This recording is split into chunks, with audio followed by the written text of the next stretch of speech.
Hello and welcome to this special edition of the Global Dialogue, the India-Diaspora Roundtable. I'm Shereen Bhan and I have with me very special guests who traverse technology to investment and, of course, are proponents of a deeper India-US partnership. With me today here at the Cognizant headquarters in New York, Ravi Kumar, who's recently taken over, in fact took over in January. Ravi, thanks very much for joining us and for giving us this beautiful space to be able to have this conversation. Appreciate your time as well as your support. Also with us, Deepak, the founder of Raj Associates, and Nitin Seth, the CEO of Incedo. Gentlemen, what an absolute pleasure. So let me start by talking to you, Ravi. What we are seeing today in the context of the broader relationship between India and the US is the fact that technology could be a big driver. In fact, the Indian ambassador to the US, Taranjit Sandhu, said that this could be the master key that unlocks the true potential of the partnership. How do you see it evolving?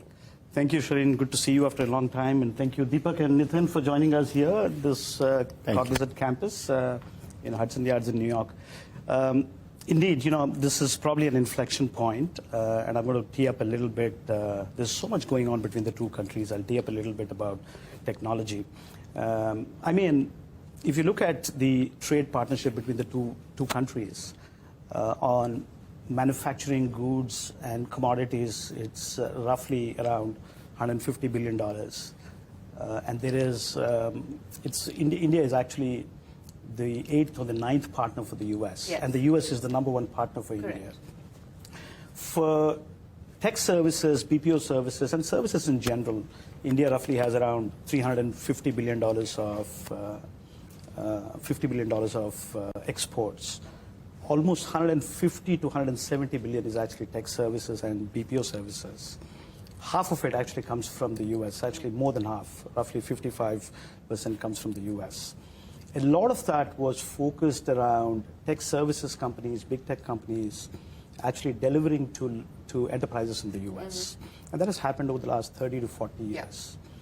Yeah. The change we're going to see now and the headroom we see now is a significant part of the future is going to come from global capability centers getting set in India. And why is that an important thing? Technology is so core to businesses. For the last 40 years or so, technology was actually in some ways an enabler to business. Technology is embedded into products and services. If that is the case, corporations in the US are going to set up their own technology muscle. Which is already happening. I mean, and literally every company is there. 1,500 of them are already there. 200 got set in the last 2 years. Another 300 are going to be set in the next 3 years. So it's a fascinating opportunity because it creates a heterogeneity in that landscape. The second, I would say, is the advancement of AI, deeply embedded into technology services and into the operational landscapes of enterprises. If India is going to be the office of the world, as they call it, for the next 1 decade, you're going to have robots and people working together and robots amplifying human potential. It's a huge opportunity, and I actually think India would be the robotic capital of the world. The third, I would say, India has an amazing opportunity around new age software SaaS companies. There is a small percentage of that dollars which actually gets exported to the US, but that's going to proliferate in the next few years. There are 20-odd unicorns. That number is probably going to go to 100. Literally only in SaaS companies. These companies cater to US companies, especially the small and medium-sized businesses, which are roughly around 30 million businesses in the US. It's fascinating how the US is such a big country for small businesses. So all put together, this is going to be the next big wave of transformation which India is going to go through. I would believe the 5 million IT professionals, IT and BPO professionals which work in India, by the end of this decade, that number is going to double. And a lot of that is going to be between India and the US. Okay. Several important shifts that you've spoken of and that headline number that you believe we could see that 5 million become 10 million over the next 5 years. But Nitin, let me get you to pick up on where Ravi left off. And the big bet is that this is going to be a tech-driven partnership, and Ravi just articulated why he believes that to be the case. But what are the structural shifts, the structural changes that you believe give us the advantage, and what can be leveraged today? We are in the digital age, Shereen. So, clearly, technology is driving the business. Technology is driving this relationship. India has been building towards, I think, Ravi talked about the inflection point. Yeah. And we have been building towards this for the last 20, 25 years. Yeah. And there are a number of structural advantages that India now has. Of course, our age pyramid, with 65% of the population below the age of 35. A lot of the IT services industry. Yeah. I think it's really a shining example of success that India has created, and it's truly we are the global leaders in that. You look at the cell phone, the smartphone penetration. You look at the Aadhaar stack. There is. We always have this image of India being kind of like the laggard.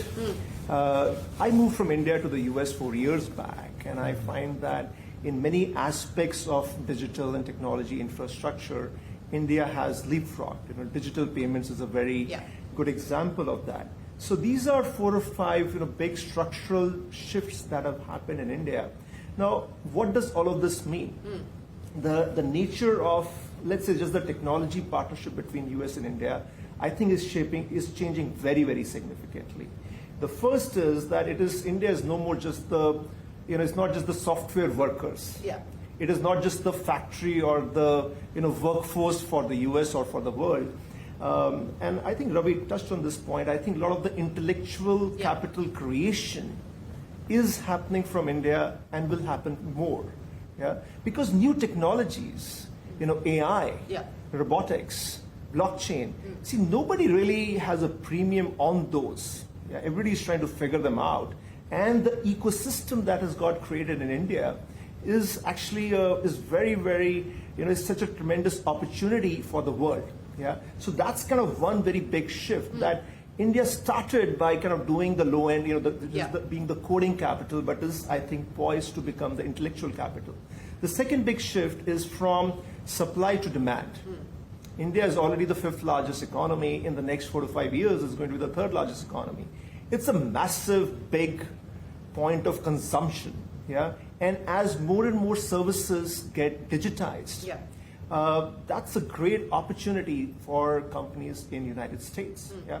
So the nature of that's the second kind of big pivot, where it was okay, US is the market, supply from India, but I think that is also going to change. Yes, the consumption story is going to change, and a lot of that is going to be predicated on whether we unlock that per capita consumption story as well. And the bet is that if we go from $2,500 to $5,000, it will truly unshackle the consumption story that we are talking about. But Deepak, we're talking about impact and influence. Now, in the context of this relationship today, from a diaspora point of view, people like Ravi and Nitin sitting here heading businesses in India. You've got large corporations being run by Indian origin CEOs. You've got people in politics in the White House as well of Indian origin. From an impact and an influence perspective, what do you believe has changed, and what would you like to see change from here?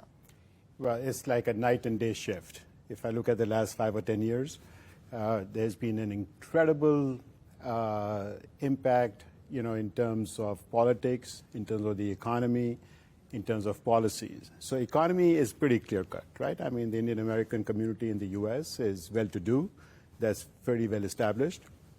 And, we have the CEOs of tech companies. We have CEO of non-tech companies. I mean, it's remarkable, how things have changed and developed over the last few years.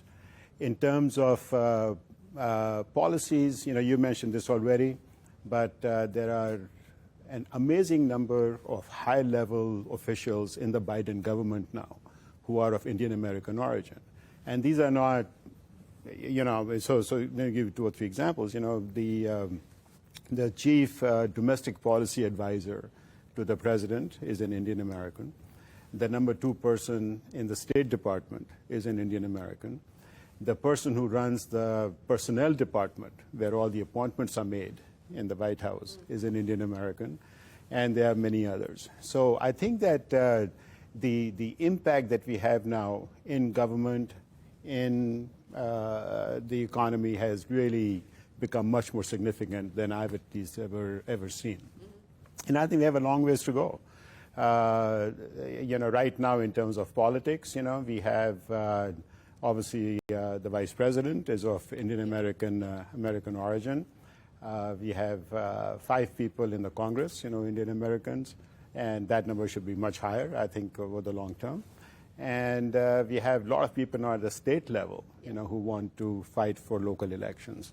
And one of the really gratifying things that I have seen here is that the young men and women from our community who are showing interest in political career is just amazing. And these are kids from Harvard and Stanford and Princeton and what have you, and they are devoting their life to public service. So a remarkable change, I think, in the community and how the community has taken on the these 3 or 4 areas. We will take a break here on the Global Dialogue. Don't go anywhere. We're back with more on what the potential is for the India-US partnership right after this.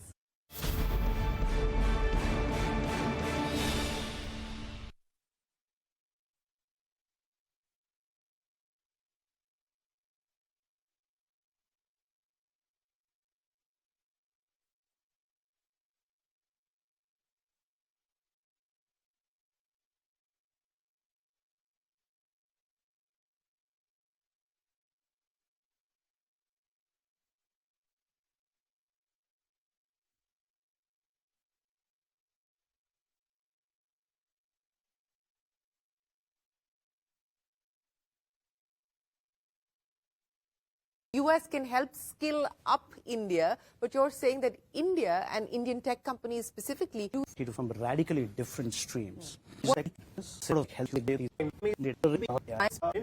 Changing between, and I think that would be an advantage to both the US and to India. I think we both have to rise to the challenge and work collectively for a better future. Well, with that, it is time for us to say goodbye to you on this special edition of the Global Dialogue. From all of us here on the team, goodbye. Thanks for watching. Stay tuned to CNBC-TV18.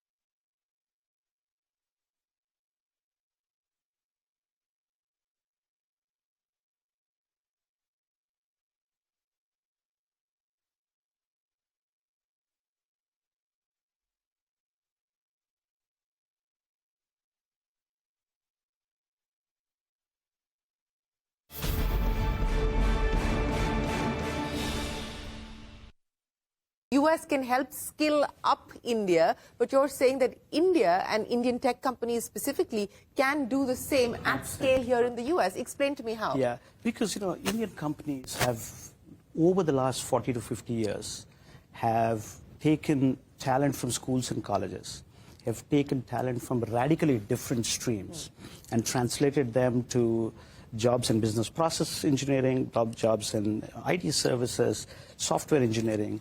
And I think that experiment can be replicated back in the US.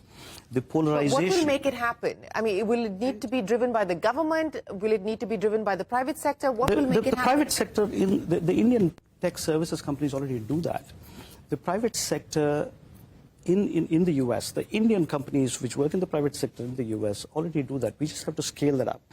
The US has 10 million open jobs, and there are only 7 million people available. So if we do that, it's going to create a flywheel to create more jobs in India, because it's going to create downstream opportunities across. So I think it's a flywheel you can create on both sides to create an equal opportunity. Now, coming back to the question you originally had, I think the template of ID services and BPO services, in some ways, it's a proven template. Ironically, the pandemic has given us confidence to do more, because a lot of that got catalyzed in the last 2 years to do more. 1 out of 7 jobs are remote now. Yeah. And before the pandemic, 1 out of 70 jobs were remote. So what that really means is you could virtualize work and literally do it out of India. So sectors like healthcare. I mean, healthcare is going to not just need human capital, it also needs, it's going to go through significant digitization, because you're going to see connected health.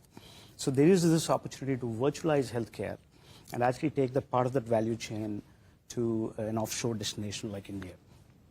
I would also say that healthcare workers, which are needed all over the world, India can be a fascinating opportunity to extend what we did in IT services and BPO services to healthcare. Education. I mean, we have 4,000 edutech companies in India which are reskilling capabilities in India. They can potentially traverse the world because you're going to see digital education in a big way. Going back to the AI question you had, India was known for STEM education. Yeah. I think India's opportunity now is not just to do STEM education on one swim lane, but also do non-STEM disciplines. Because if AI and machines are going to take away problem solving, the new human endeavor is going to be problem finding. And if AI is going to amplify human potential, India can be a fascinating center for non-STEM disciplines. And that diversity is going to give India a huge opportunity to address other sectors as well as much as we have done that in IT services. You know, so let's get into the AI debate and the role and relevance of India in that. And Nitin, you know, let's take forward your thesis of winning in a digital age, and especially in an AI age. Ravi's point that, look, India has an advantage, but we need to do much more to not just build out the STEM talent, but the non-STEM talent as well. How do you believe India is positioned at this point in time in an AI era? It's, I'm so excited. It's, you know, I think it's a fascinating, we are at a fascinating point, you know, with, you know, AI becoming, you know, not just a proof of concept, but really it's happening at scale now. But how worried are you? Because, you know, just before the interview, Yale has put out a study. I just looked at a CNN report which talked about a majority of the CEOs polled as part of that survey believe that it is going to have very, very dire consequences over the next 5 to 10 years. We're not talking about way out into the future. We're talking about the next 5 to 10 years. And also very exciting opportunities. So you're in the exciting or the dire camp? You can't stop, you know, time. You can't stop, you know, flowing water. You can't stop technology, and you can't stop AI. So, you know, as well, you know, think about what opportunities it creates. And I think it creates tremendous, tremendous opportunities for India. Yeah. And I think for the US-India collaboration. How? It's not just about talent. Yeah. What is AI predicated on? How does AI happen? AI happens through data. Yeah. And especially for generative AI, you need vast, deep public data sets. Without it, AI cannot happen. Yeah. India is potentially the largest source of data for the world. You know, what are the large countries? China, India. Who's going to share data? India. Yeah. So we are going into a new era, you know, which is an era of data collaboration. Yeah. So we have gone to an era of trade collaboration.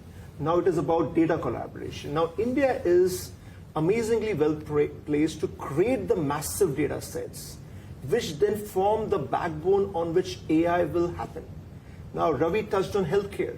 This is such an amazing example. Yeah. Now, this country, United States, healthcare costs are 18% of this country's GDP.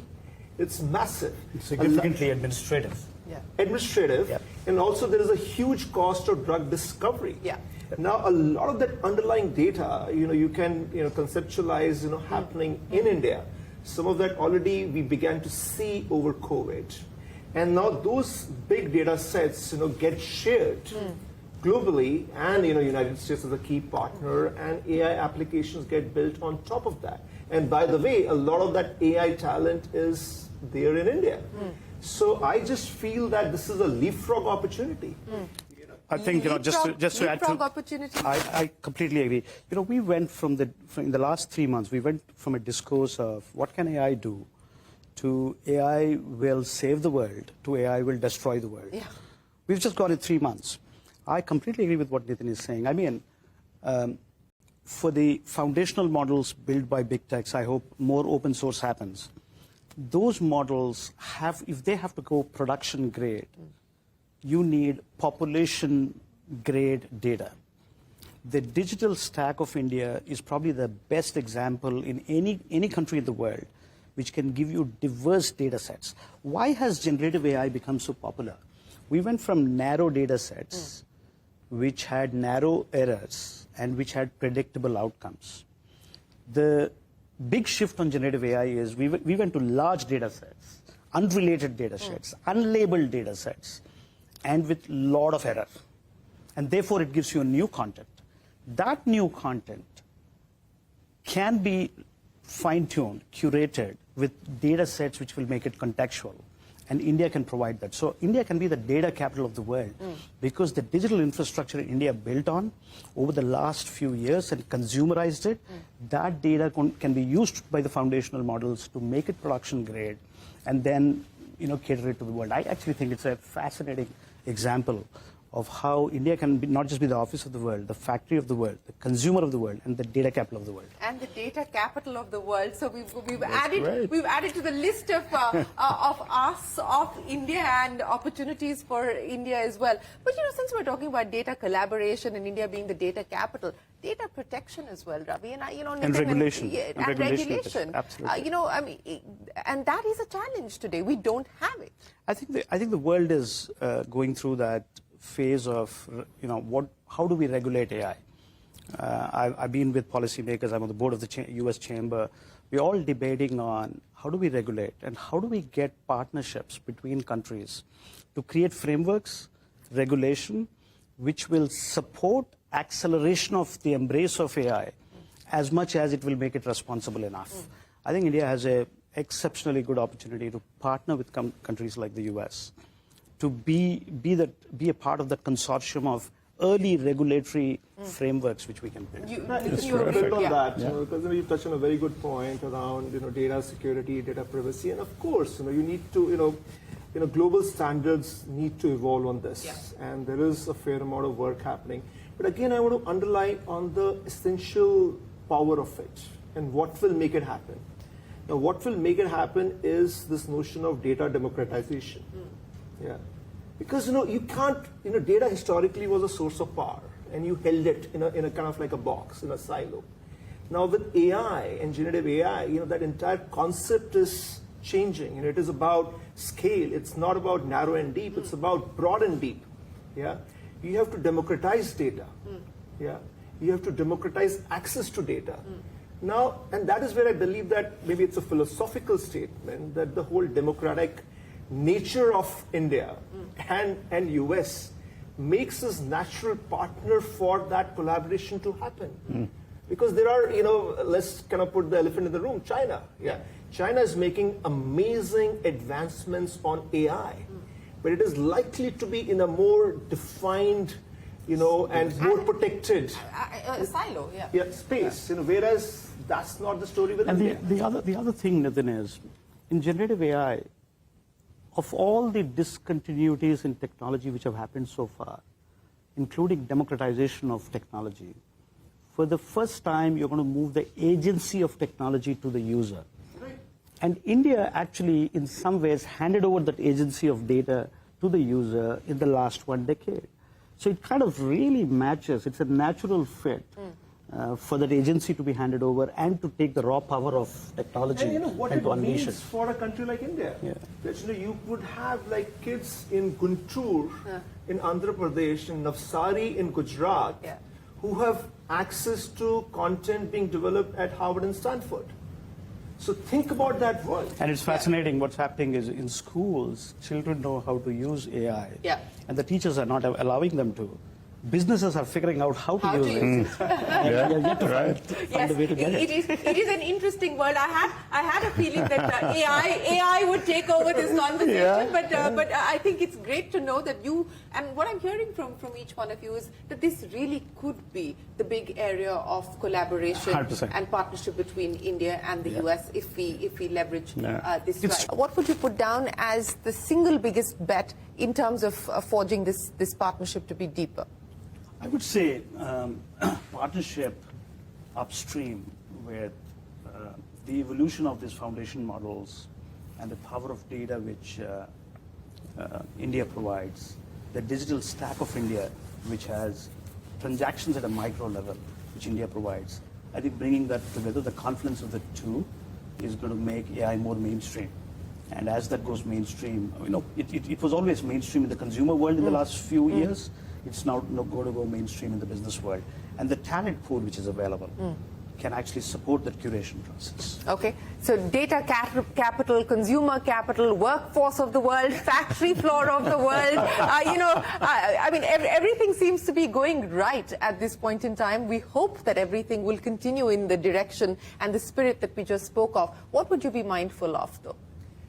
Yeah, and I think we have to think about that, Shereen, that there is a very natural progress happening on trade, on technology, on the people front, culture, but the partnership has to evolve on defense and political collaboration. Without that, there is a very important ingredient that is missing.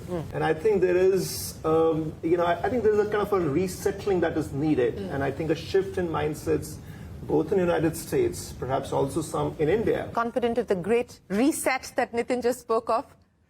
Well, I think just to recapture a couple of things here, I think we are at an inflection point in many, many ways. Inflection point in terms of the U.S.-India relationship, inflection point in India, as we have discussed here, inflection point in new technologies. I think the world is changing very fast around us, and I think that we need to build a feeling of trust, between the two nations.